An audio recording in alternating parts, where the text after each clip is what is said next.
Recording by माँ Durga music model. Deoghar के दरवाजा पर माथा टेक लो भाई, देवघर के दरवाजा पर माथा टेक लो भाई, कि सब आबि रहल छै देवघर, कि सब आबि रहल छै देवघर बम बम बोल ले भाई, कि सब आबि रहल छै देवघर बम बम बोल ले भाई।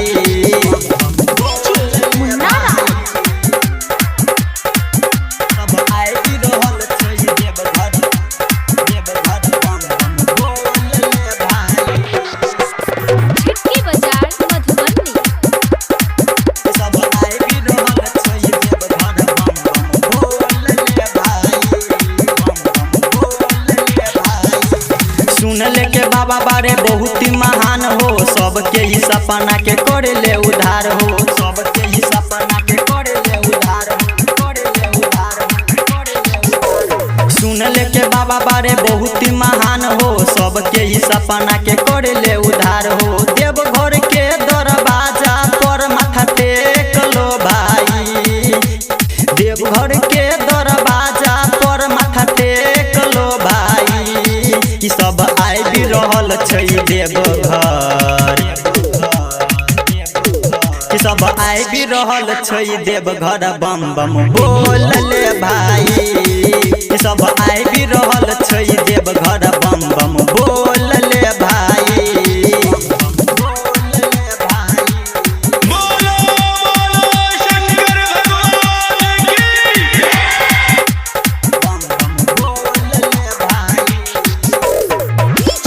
मुन्नारा। सब आबि रहल छै देवघर बम बम बोल ले भाई, बम बम बोल ले भाई।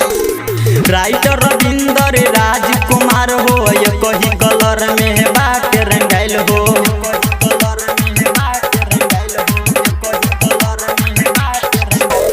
राइटर रविंदर राजीव कुमार हो, ये कही कलर में बाट रंगाइल हो। गायक योगेंद्र दर्शन खाती उपास धैले बा, गायक योगेंद्र दर्शन खाती उपास धैले बा, कि सब आबि रहल छै देवघर,